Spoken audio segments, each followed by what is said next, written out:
Buongiorno cari amici, benvenuti anche oggi nel canale del Marietto Veneziano. Come avete visto dalla mascherina, parto con una seconda parte per spiegare cosa sono i bovis in radiostesia. Nella prima pillola abbiamo visto che praticamente si usa il pendolino e generalmente per le persone si usa il pendolino di ottone perché facilita praticamente la la percezione col quadrante radiostesico della vibrazione umana, quindi l'ottone è più diciamo sensibile alle vibrazioni umane. Abbiamo visto che praticamente una persona normale viaggia sana tra i 6500 e gli 8500 bovis, dopodiché c'è una frequenza più alta sopra i 10.000 bovis che si parla già di anime elevate e invece sotto i 6.500 bovis si parla già di persone che hanno delle patologie sia a livello materiale, nel senso che possono essere molto attaccate alla materia, o anche fisiche.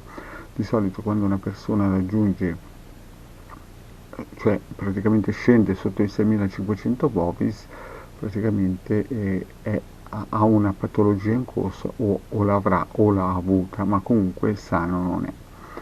E invece una persona sopra i 10.000 bovis o 11.000 bovis si incomincia già a parlare di persone molto sensibili, elevate, con corpi eterici molto importanti. Può però succedere anche che ci sono persone che abbiano 12-14.000 bovis dalla nascita perché le hanno ereditate dal proprio karma, che purtroppo però si vendono e si consumano la materia e quindi possono scendere anche sotto i 6.500 bovis e di conseguenza andare nel basso astrale quando lasceranno questo corpo.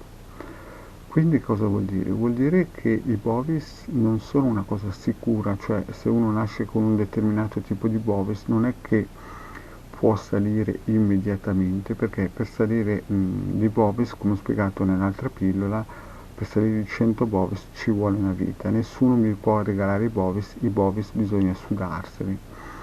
Non c'è nessun tipo di luce colorata da New Age che vi possono mandare. Certamente bisogna dire che possono in un certo senso aumentarveli, però in modo artificiale, ma che purtroppo questi bovis dati in modo artificiale bruciano l'eterico, cioè il corpo eterico di una persona che magari ha 8.000 bovis, se gli si lancia tramite delle procedure orientali ma anche occidentali dei circuiti e si gonfiano di questi bovis, dopo un po' il corpo è come se fosse messo sopra una friggitrice e quindi di conseguenza se il corpo eterico non è adatto a quel determinato tipo di vibrazioni, dopo un po' incomincerebbe a collassare.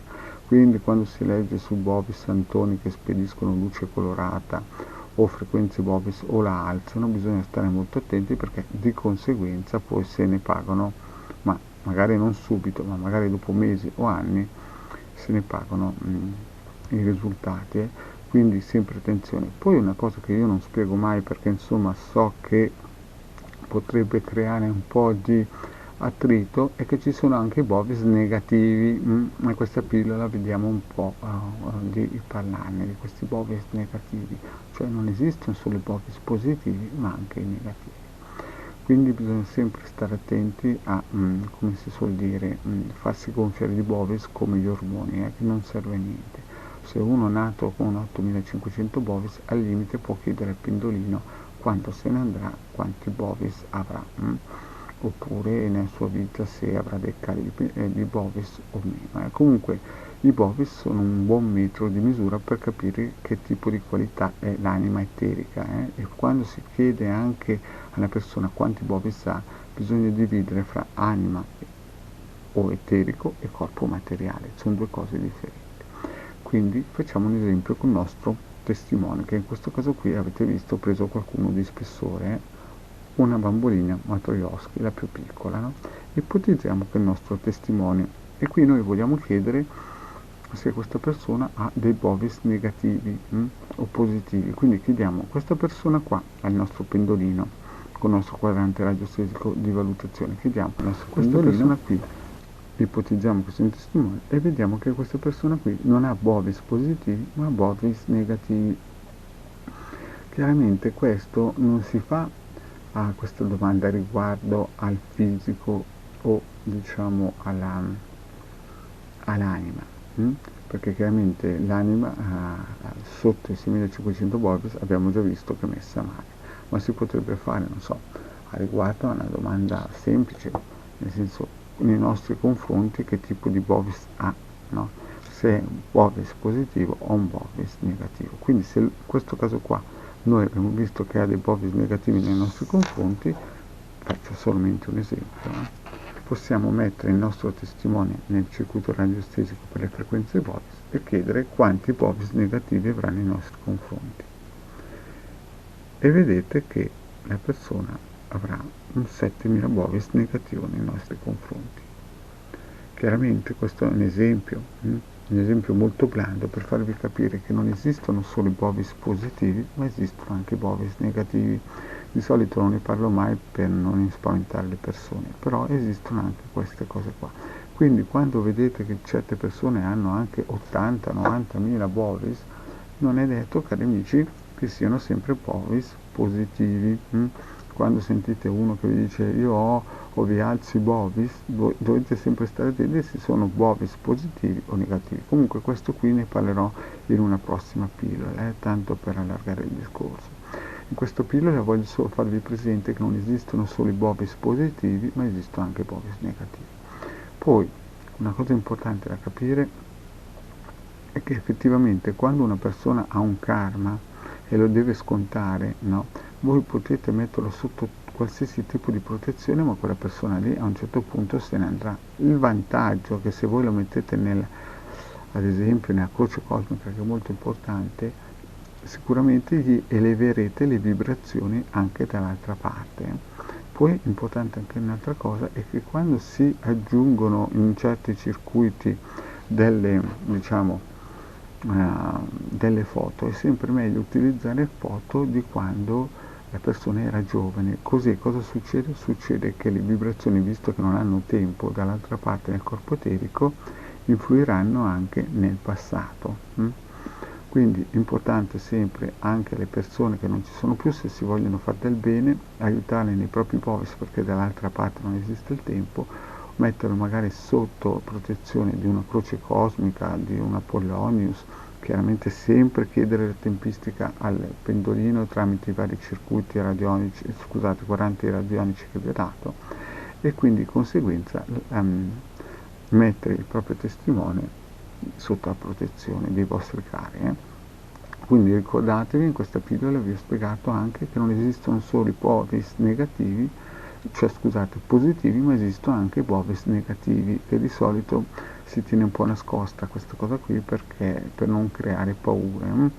Comunque questa cosa esiste e bisogna sempre stare attenti, bisogna stare attenti anche a chi vi in un certo senso vi pavoneggia, che vi fa alzare i bovis, nessuno ve le può alzare, cioè può alzarli ma a vostro rischio e pericolo. Infatti ci sono circuiti da 900.000 bovis, ma se voi li mettete sotto il letto questi vi bruceranno il corpo eterico dopo qualche tempo. Quindi sempre attenzione, dovete sempre cercare di avere qualche talismano, qualsiasi cosa che in un certo senso regoli o protegga la vostra base di bovis e non cercare bovis in più. Cari amici, poi un'altra cosa è che voi potete sì in un certo senso misurarli voi stessi, ma dovete stare attenti che i bovis che voi misurate sono sempre un po' troppo ottimistici, perché si passa più o meno, si calcola che più o meno per empatia quando uno misura se stessi ci sia 1500 bovis in più, quindi è sempre buono che ve le misuri qualcun altro. Chiaramente se una persona è viva naturalmente non avrà bovis negativi, perché i bovis misurano le cose vive, però quando si ad esempio misura un'attitudine o si misura un oggetto, può esserci il caso che ci siano dei bovis negativi, tipo un oggetto, tipo un appartamento, una casa. Detto questo, cari amici, potrei dirvi anche che ad esempio delle forme animali tipo i gatti hanno tranquillamente bovis e io ad esempio ho misurato un gatto che stava morendo e aveva 20.000 bovis. Perché? Perché gli animali hanno un altro tipo di frequenza che gli esseri umani, o anche le piante hanno altri tipi di frequenze. Infatti si può andare in una foresta e proprio misurare i bovis di una foresta e chiaramente si vede che le piante hanno altri tipi di frequenze. Oppure si può misurare le frequenze di una cattedrale o di un'entrata di una cattedrale o di una piramide, e quindi si vedranno che hanno altri tipi di frequenze. Però siamo sempre lì. Se si sta troppo in un'entrata di una cattedrale o di una piramide, magari all'inizio fa bene, ma poi dopo il nostro corpo eterico non riesce più a reggerlo. Quindi, cari amici, occhio a quando sentite in giro per il web o in alcuni gruppi Face ti mando luce colorata, ti faccio alzare i bovis e quant'altro. Sono un po' delle leggende metropolitane che in realtà possono intaccare il nostro equilibrio eterico. Bene, cari amici, anche per questa pillola, che è la seconda, e poi ne seguirà un'altra di approfondimento in futuro, il vostro Marietto ha finito. Vi ringrazio di avermi ascoltato e vi chiedo di iscrivervi al canale di Indegarlo del Marietto Veneziano e di venirci a trovare nei nostri gruppi Facebook e di Telegram, e se non l'avete ancora fatto di passare nel sito web del capitano.altavista.org e scaricare gratuitamente i circuiti e i 40 radiostesici e di divulgare perché sono gratuiti. Grazie cari amici e alla prossima, ciao!